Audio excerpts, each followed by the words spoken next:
Sel nädalavahetusel külastas Kohtla-Järve linnavolikogu esimees Valeri Korb Kiviõli linna külje all asuvat Erra-alevikku. Märtsikuus toimuvatel Riigikogu valimistel Keskerakonna nimekirjas kandideeriv Valeri Korb oli külaliseks Erra-aleviku elanikel ja Erra küla kultuuriseltsil. Kunagisest edukast ja rahvarohkest Erra sovhoosist on viimase 15 aastaga järele jäänud vaid kurb mälestus. Majand on laostunud, majad kütteta ja peaaegu inimtühjad. Paljud endised Erra elanikud on tööpuuduse tõttu tänaseks tööd ja leiba mujal otsima läinud. Alevikus elavad vaid pensionärid ning väike arv tõelisi Erra küla patrioote, kes vaatamata raskustele aleviku elu alal hoiavad ning jõudumööda edasi viivad. Üheks selliseks Erra külaelu edasiviivaks jõuks on Erra küla kultuuriselts, mille eesseisjaks on kultuuriseltsi esinaine Ülle Tiitsu ning seltsi aktivistideks Ene ja Margus Sild, Irina Rossi, Tiiu Pärnik, Silvi Heinsaar, Mare Müür. Kohtumine toimus Erra raamatukogus. Paraku on see talvel ainuke koht, kus külarahvas külmadel talvepäevadel koos võib käia. Sonda vallavalitsuse poolt kultuuriseltsi ruumideks pooltühjas majas eraldatud korter seisab kogu talve kütteta, seega ka külmana. Seal võib tegutseda vaid aasta soojematel kuudel. Külmade tulekuga peab külarahvas koos käimiseks mujalt soojemat varjupaika otsima. Mure ja valu oma koduküla pärast oli see, mis hulga külarahvast Valeri Korbiga Erra raamatukokku südant puistama tõi. Nii nagu inimeste suust kohtumisel kuulda oli, jääb Sonda valla volikogu ja vallavalitsuse kõrv kurdiks ja silm pimedaks oma valla ääremail asuva haldusaleviku elanike südamevalule. Kuigi oma probleemidest on külarahvas korduvalt nii kirjalikult kui ka suuliselt vallavõimudele teada andnud. Ei ole Sonda poolt inimeste elutingimuste parandamiseks mingeid erilisi samme tehtud. Muidugi ei ole Valeri Korbil Kohtla-Järve omavalitsuse juhina õigus teise omavalitsuse ellu sekkuda, kuid õppides tundma maaelu kitsaskohti, saab ning oskab Valeri Korb Riigikogu liikmeks valituna maaelu küsimusi puudutavate arukate ning õigete seaduste ettevalmistamisel ja vastuvõtmisel kindlasti kaasa rääkida. Kõik me teame, et 4. märtsil toimuvad Riigikogu valimised ja muidugi viimastel kuudel ma ise nädalatel ma näen, kuidas see aktiivsus, inimeste aktiivsus läks üles. Ja muidugi mul oli hea meel, et Erra rahvas kutsus mind oma väikse koosolekule, kus me arutasime kõige võib-olla teravamad need küsimused, mis on selle küla jaoks. Muidugi üks nende, võib kui rääkida nendest küsimustest, millest me rääkisime, muidugi kõige suurem küsimus on haldusreform, mis ma usun selle väikse küla jaoks kõige tähtsam tänase päeva.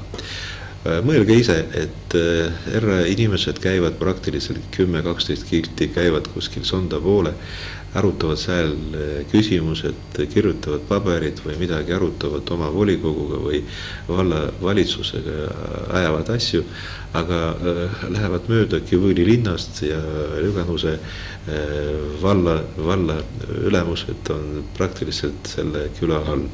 Nii et ma usun, et nende jaoks oli see kohtumine muidugi väga tähtis ja mulle nagu linna elanikule muidugi need küsimused, mis olid seotud muidugi maaeluga, muidugi olid väga huvitavad ja ma olen tänulik, et nii palju inimesi tuli selle väike Alevi, selle inimesed tulid minuga kohtuma.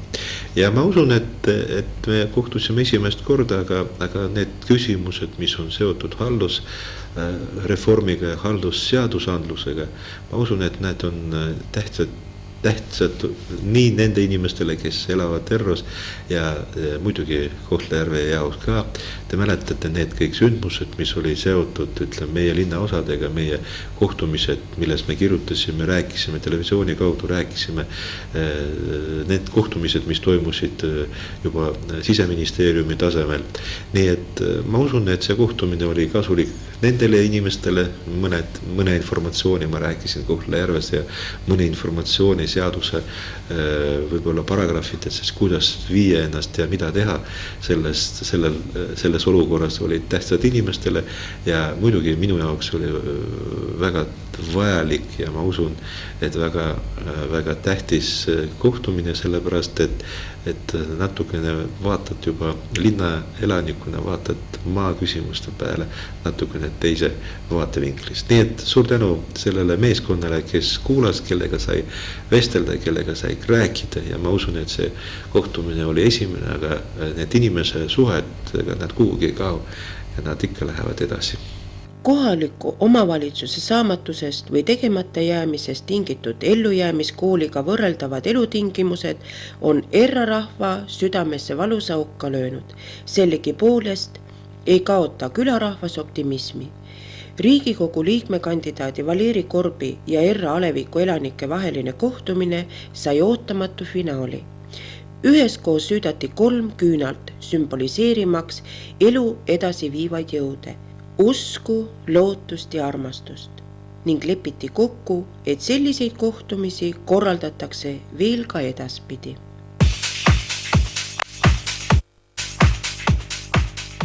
Jaanuari algupäevadel süütasid Riigikogu Keskerakonna saadikukandidaat Valeri Korb ja Erra Aleviku elanikud sümboolse sõprustule. Nüüdseks on kohtutud juba 2 korda. Esimesel kohtumisel jäid paljud Errat puudutavad probleemid ja küsimused arutlemata. See põhjustas ka peatse uue küllakutse. Nagu me märkisime, valutavad Erra elanikud südant oma Aleviku saatuse pärast. Teades, et Kohtla-Järve linn on oma administratiivse jaotuse poolest hajutatud mitmeks linnaosaks ning Kohtla-Järvel on oma ääremaad, mis tänaseks küllaltki edukalt arenevad, siis lootsid külaelanikud saada Valeri Korbilt vastust, kuidas lahendada oma koduküla probleeme. Erra on ajalooliselt kuulunud Lüganuse kihelkonna alla. Praeguseks asub Alevik Sonda valla äärealal ning külarahvas on probleemi ees. Mida teha, et Erra elu siiski edeneks? Miks mitte ühineda taas Lüganuse vallaga? Aga ka Kiviõli piirneb Erra maadega. Proua Ülle Tiitsu, Erra asub oma valla keskusest 10 kilomeetri kaugusel. Öelge palun, kas selline pikk maa on valla elanikele mugav või mitte? Oi, kindlasti see ei ole mugav. Bussiliiklus esiteks on ju tähendab kätte saamatu, inimesed peavad minema ennem Kiviõlisse, siis alles saavad Sondasse. Nii et kindlasti on see meie inimestele ebamugav. Aga kas see erarahvas teie nagu küla kultuuriseltsi esinaine ja saab öelda, et olete siin nagu kõige tähtsam selles Erra külas, aga mis külarahvas ise arvab sellest, et nende administratiivne keskus nii kaugel asub? Ei, ma nüüd kindlasti mitte kõige tähtsam inimene ei ole siin vallas, sest minul on ikka teised kultuuriseltsi liikmed ka taga ja me teeme seda tööd ikka kõik ühiselt ja oleme muidugi omakeskis arutanud seda asja, et tahaksime tõesti minna Lüganuse valda, kui see oleks nagu võimalik, et keskus asub ikka kaugel ja ikka asjaajamine tuleks palju mugavam ja lihtsam ja ligem minna. Öelge palun Erra külaelanikuna, kas teil on see mugav, et teie halduskeskus asub nii kaugel? No üldiselt mina olen pensionär ja mul ei olegi nagu eriti vallaga midagi pistmist, nii et ma ei oska öelda, ega kauge võituda on nüüd küll. Kivilisse jalgsi ja sealt siis alles bussiga ja. Millise kihelkonna alla üldse Erra tegelikult territoriaalselt enne kuulus? Kihelkonna alla kuulus ta kindlasti Lüganuse varem. Aga hiljem külano või see kihelkonnad nagu ei jäänud enam keskuseks. Siis ta oli mingil ajal oli ta Lüganuse vallaga koos. Aga siis oli mingil ajal lausa Erra valdama ette. Nii palju inimesi elas siin? Ei, ma ei tea miks. Võt ei ole ma täpselt uurinud, aga ma mäletan vallamaja, kus oli siin. lapsena sai käia siis. aga mida te ise arvate, millise nagu keskuse alla üldse Erra peaks kuuluma, kuidas oleks inimestel mugavam? Mina usun, et peaks kuuluma, sobiks paremini Lüganuse, sest see on ikkagi maapiirkond ja Erra on ka maapiirkond. Aga see on ta ikka nagu tööstusasula. Samamoodi Kiviõli on jälle linn. Et minu arvusaame järgi sobiks nema kõige paremini ikkagi Lüganusega kokku. Üheskoos tuldi otsusele, et külarahvas peab ise otsustama, kuidas edasi toimida, kas on ta vallaga kompromisslahendusi leida või leida tee ühinemiseks teise vallaga. Kohtumise lõpuks vaadati ühises kohvilauas sel kevadel telekanal Liiteses valminud filmi Erra alevikust ja tema elanikest.